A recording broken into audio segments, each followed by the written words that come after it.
नमस्कार, मैं हूं अंकुर और आप देख रहे हैं सत्य हिंदी का न्यूज बुलेटिन।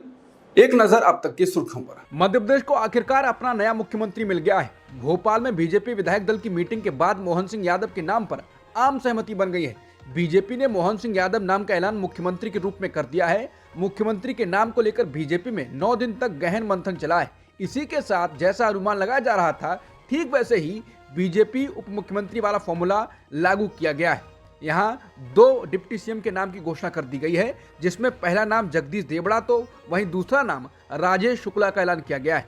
बता दें, मोहन सिंह यादव तीसरी बार विधायक बने हैं। वो शिवराज सिंह चौहान सरकार में उच्च शिक्षा मंत्री थे। मोहन यादव के नाम के ऐलान के साथ शिवराज सिंह चौहान की विदाई तय मानी जा रही है। मोहन यादव को 1982 में पहली बार छात्र संघ का सह सचिव बनाया गया। 1984 में वो छात्र संघ के अध्यक्ष और अखिल भारतीय विद्यार्थी परिषद के नगर मंत्री चुने गए थे। 1989 में मोहन यादव को प्रदेश इकाई की परिषद के मंत्री नियुक्त किया गया है। साथ ही 1991 में राष्ट्रीय परिषद का मंत्री बनाया गया। 2002 में मोहन यादव को विक्रम विश्वविद्यालय उज्जैन की कार्यकारी परिषद का सदस्य चुना गया था। ये 2011 में उन्हें पहली बार दर्जा प्राप्त कैबिनेट मंत्री बनाया गया था। 2013 में उन्होंने पहली बार उज्जैन दक्षिण विधानसभा सीट से चुनाव जीता और विधायक बने। 2018 में उन्होंने दूसरी बार उज्जैन दक्षिण सीट से विधायक चुना गया। ये 2020 में बीजेपी की सरकार बनने पर मोहन यादव को कैबिनेट मंत्री बनाया गया था। कृषि मंत्री नरेंद्र सिंह तोमर को लेकर सीएम बनाने को लेकर चर्चा चल रही थी, लेकिन अब उनको लेकर भी बीजेपी ने चौंकाने वाला फैसला कर दिया है। बीजेपी ने उनको अब मध्य प्रदेश का विधानसभा अध्यक्ष चुन दिया है। इस तरह से मध्य प्रदेश की सियासी तस्वीर लगभग साफ हो गई है। मोहन यादव सीएम, राजेंद्र शुक्ल और जगदीश देवड़ा डिप्टी सीएम होंगे। लोकसभा चुनाव को ध्यान में रखते हुए बीजेपी लगातार बड़े बड़े दांव खेल रही है। पहले छत्तीसगढ़ में बीजेपी ने विष्णुदेव साय को सीएम बनाकर आदिवासी कार्ड खेला और अब मध्य प्रदेश में ओबीसी सीएम बना दिया है।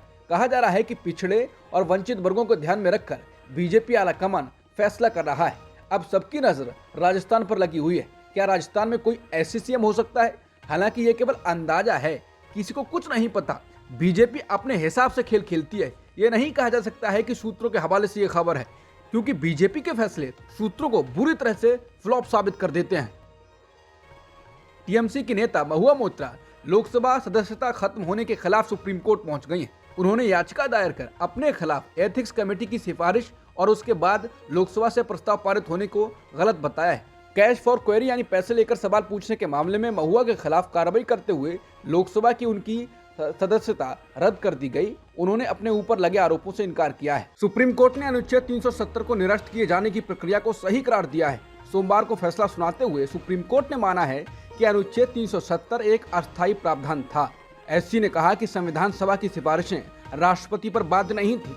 अनुच्छेद 370 का अस्तित्व समाप्त होने की अधिसूचना जारी करने की राष्ट्रपति की शक्ति जम्मू कश्मीर संविधान सभा के भंग होने के बाद भी बनी रहती है। बता दें, 5 अगस्त 2019 को मोदी सरकार ने जम्मू कश्मीर से अनुच्छेद 370 के प्रभाव को खत्म कर दिया था। साथ ही राज्य को 2 हिस्सों यानी जम्मू कश्मीर और लद्दाख में बांट दिया था और दोनों को केंद्र शासित प्रदेश बना दिया था। केंद्र के इस फैसले के खिलाफ सुप्रीम कोर्ट में 23 अर्जियां दी गई थी। सभी को सुनने के बाद सितंबर में कोर्ट ने फैसला सुरक्षित रख लिया था। हालांकि अब सुप्रीम कोर्ट ने अपने फैसले में कहा है कि राष्ट्रपति को आर्टिकल 370 हटाने का हक है। आर्टिकल 370 हटाने का फैसला संवैधानिक तौर पर सही था। अनुच्छेद 370 पर फैसला सुनाते हुए सुप्रीम कोर्ट ने कहा कि चुनाव आयोग यहां 30 सितंबर 2024 तक राज्य में चुनाव कराए। मुख्य न्यायाधीश डीवाई चंद्रचूड़ ने कहा कि हम केंद्रीय निर्वाचन आयोग को निर्देश देते हैं कि राज्य के नए परिसीमन के अनुसार यहां 30 सितंबर 2024 तक चुनाव संपन्न कराए जाएं। इसके साथ ही कोर्ट ने अपने आदेश में कहा कि जम्मू कश्मीर के राज्य का दर्जा जल्द से जल्द बहाल होना चाहिए। इसके साथ ही कोर्ट ने कहा कि आर्टिकल 370 एक अस्थायी प्रावधान था। जम्मू कश्मीर भारत का अभिन्न अंग है। जम्मू कश्मीर के पास कोई आंतरिक संप्रभुता नहीं थी। सीजर डीवाई चंद्रचूड़ ने कहा कि सुप्रीम कोर्ट संविधान के अनुच्छेद 370 को निरस्त करने के लिए आदेश जारी करने की राष्ट्रपति की शक्ति और लद्दाख को अलग केंद्र शासित प्रदेश बनाने के फैसले को वैध मानता है। यानी सुप्रीम कोर्ट ने कहा कि लद्दाख को अलग करने का फैसला वैध था। अनुच्छेद 370 पर फैसला सुनाते हुए सीजीआई चंद्रचूड़ ने ये मुख्य बातें कही। उन्होंने कहा कि जम्मू कश्मीर के पास भारत में विलय के बाद आंतरिक संप्रभुता का अधिकार नहीं है। राष्ट्रपति शासन की घोषणा को चुनौती देना वैध नहीं है। अनुच्छेद 370 एक अस्थायी प्रावधान था। संविधान सभा के भंग होने के बाद भी राष्ट्रपति के आदेशों पर कोई प्रतिबंध नहीं, राष्ट्रपति का शक्ति प्रयोग दुर्भावनापूर्ण नहीं था और इसके लिए राज्य से सहमति लेना जरूरी नहीं था। लद्दाख को अलग केंद्र शासित प्रदेश बनाना वैध था और जम्मू कश्मीर को राज्य का दर्जा बहाल करने के लिए जल्द से जल्द चुनाव हों। कांग्रेस नेता कर्ण सिंह ने आर्टिकल 370 हटाए जाने को वैध ठहराने के सुप्रीम कोर्ट के फैसले का स्वागत किया है। उन्होंने प्रधानमंत्री मोदी की सरकार से अनुरोध किया है कि वो जम्मू कश्मीर के राज्य का दर्जा जल्दी बहाल करें। उन्होंने फैसले का विरोध कर रहे लोगों से अपील की है कि वो ऐसा ना करें। कर्ण सिंह ने कहा, सुप्रीम कोर्ट ने बहुत बारीकी से हर एक विषय को देखा है। चीफ जस्टिस जो पढ़ रहे थे उसमें एक एक क्लॉज, एक एक सब क्लॉज उन्होंने देखा है और सब परिस्थितियां देखते हुए वो नतीजे पर पहुंचे हैं। मैं इसका स्वागत करता हूं। कर्ण सिंह महाराज हरि सिंह के बेटे हैं। महाराज हरि सिंह ने ही जम्मू कश्मीर के भारत के साथ विलय पत्र पर हस्ताक्षर किए थे। सुप्रीम कोर्ट ने जम्मू कश्मीर से अनुच्छेद 370 को हटाए जाने का केंद्र सरकार के फैसले को वैध करार दिया है। इस फैसले पर नेशनल कॉन्फ्रेंस के उपाध्यक्ष उमर अब्दुल्ला ने कहा है कि वो सुप्रीम कोर्ट के फैसले से निराश हैं। उन्होंने सोशल मीडिया प्लेटफॉर्म एक्स पर लिखा, निराश हूं लेकिन हतोत्साहित नहीं, संघर्ष जारी रहेगा। बीजेपी जहां है वहां तक पहुंचने में उसे दशकों लग गए। हम लंबी लड़ाई के लिए तैयार हैं। इसके साथ ही उन्होंने ट्वीट कर कहा है कि दिल ना उम्मीद तो नहीं, नाकाम ही तो है, लंबी है गम की शाम मगर शाम ही तो है। पीडीपी के अध्यक्ष महबूबा मुफ्ती को नजरबंद किए जाने के दावे को केंद्र शासित प्रदेश जम्मू कश्मीर के उपराज्यपाल मनोज सिन्हा ने पूरी तरह खारिज कर दिया है। उन्होंने कहा है, इस तरह के दावे निराधार हैं और किसी को भी गिरफ्तार या नजरबंद नहीं किया गया है। समाचार एजेंसी एनआई से बात करते हुए सिन्हा ने कहा, ये दावे निराधार हैं, न ही किसी को गिरफ्तार किया गया है और न ही नजरबंद किया गया है। ये भ्रामक अफवाह फैलाने की कोशिश है। किसी को भी राजनीतिक कारणों से गिरफ्तार या नजरबंद नहीं किया गया है। बता दें, पीडीपी ने दावा किया है कि पार्टी के अध्यक्ष महबूबा को जम्मू कश्मीर को विशेष दर्जा देने वाले संविधान के अनुच्छेद 370 पर सुप्रीम कोर्ट के फैसले से पहले उनके आवास पर ही नजरबंद कर दिया गया है। सुप्रीम कोर्ट के फैसले को जम्मू कश्मीर के पूर्व मुख्यमंत्री गुलाम नबी आजाद ने निराशाजनक बताया है।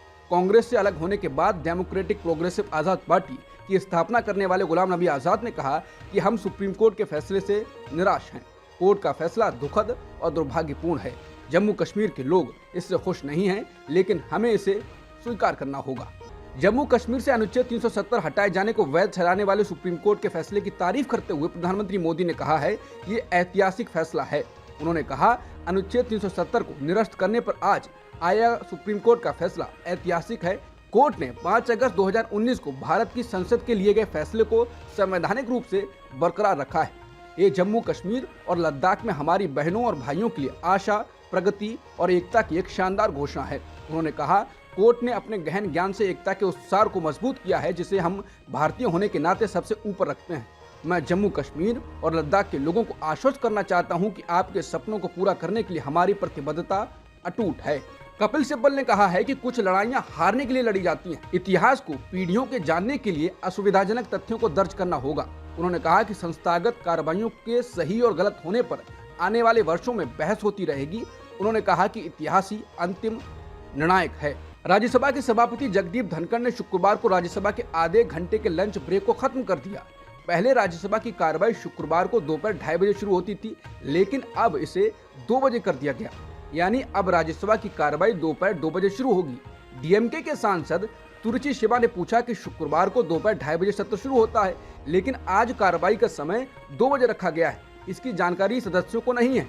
ऐसा बदलाव क्यों किया गया है? इसका जवाब देते हुए जगदीप धनखड़ ने कहा, पिछले सत्र के दौरान ही समय बदल गया था और अब लोकसभा के अनुसार ही 2 बजे से कार्रवाई शुरू होगी। इस बीच द्रमुक के एक अन्य सदस्य एमएम अब्दुल्ला खड़े हुए और राज्यसभा चेयरमैन को बताया कि लंच के बाद के सत्र के लिए दोपहर 2:30 बजे का समय इसलिए रखा गया था ताकि मुस्लिम सदस्य शुक्रवार को नमाज अदा कर सके। उनके बयान पर प्रतिक्रिया देते हुए सभापति जगदीप धनखड़ ने कहा, लोकसभा और राज्यसभा दोनों में समाज के सभी वर्गों के सदस्य हैं। लोकसभा दोपहर 2 बजे बैठती है, इसमें हर वर्ग के सदस्य हैं। उचित विचार विमर्श के बाद मैंने ही इसे लागू किया था और सदन को अवगत करा दिया गया था। ये पिछले सत्र में ही लागू हुआ था। बसपा अध्यक्ष मायावती ने अपने भतीजे आकाश आनंद को अपना राजनीतिक उत्तराधिकारी घोषित कर दिया है। हालांकि इसके बीच विश्लेषकों ने आकाश आनंद के सामने मौजूद चुनौतियों पर ध्यान दिलाया है। अंग्रेजी अखबार द हिंदू ने इन चुनौतियों पर एक विश्लेषण छापा है। इसके अनुसार राजनीतिक विश्लेषकों की नजर में 28 साल के आकाश आनंद के सामने सबसे बड़ी चुनौती उस पार्टी में बदलाव लाने की है जो एक समय में राष्ट्रीय राजनीति में बड़ी खिलाड़ी मानी जाती थी। विश्लेषकों की नजर में दलित केंद्रित पार्टी का गिरता समर्थन आधार उसके गृह क्षेत्र यानी उत्तर प्रदेश में पिछले 2 विधानसभा और लोकसभा चुनावों में उसके प्रदर्शन से स्पष्ट है। लखनऊ में रहने वाले राजनीतिक विश्लेषक असद रजवी के हवाले से अखबार लिखता है, आकाश की यूपी की राजनीति में एंट्री ऐसे समय में हुई जब दलित वोट बैंक में उथल पुथल जैसी स्थिति थी। 2017 के बाद बीएसपी का जातीय हिसाब किताब गड़बड़ा चुका था और दलित आकांक्षाओं को भुनाने में गहरी दिलचस्पी के साथ चंद्रशेखर आजाद एक संभावित चुनौती के रूप में उभरे थे। कथित झारखंड भूमि घोटाले में ईडी ने एक बार फिर प्रदेश के सीएम हेमंत सोरेन को तलब किया है। ईडी ने सीएम सोरेन को 12 दिसंबर को अपने कार्यालय में पेश होने को कहा है। जानकारी के मुताबिक ईडी के अधिकारी सीएम से भूमि घोटाला मामले में उनसे पूछताछ करेंगे। कलकत्ता हाई कोर्ट में एक याचिका दाखिल की गई है जिसमें लेखिका अरुंधति रॉय के खिलाफ कार्रवाई की मांग की गई है। कार्रवाई ये कहने के लिए कि भारत एक हिंदू फांसीवादी एंटरप्राइज बन रहा है। केंद्र सरकार ने सभी मंत्रालयों और विभागों को ये सुनिश्चित करने के लिए कहा है कि सरकारी कर्मचारी किसी भी निजी संगठन से ऐसा पुरस्कार न लें जिसमें नगद राशि दी जा रही हो। केंद्रीय कार्मिक, लोक शिकायत और पेंशन मंत्रालय ने 4 दिसंबर को जारी एक मेमोरेंडम में कहा है कि सरकारी कर्मचारी अपने अपने विभागों के सचिवों से अनुमति लेने के बाद ही किसी निजी संगठन से पुरस्कार स्वीकार कर सकते हैं। अब तक की सुर्खियों में इतना ही। बाकी खबरों के लिए बने रहिए सत्यहिंदी.com के साथ।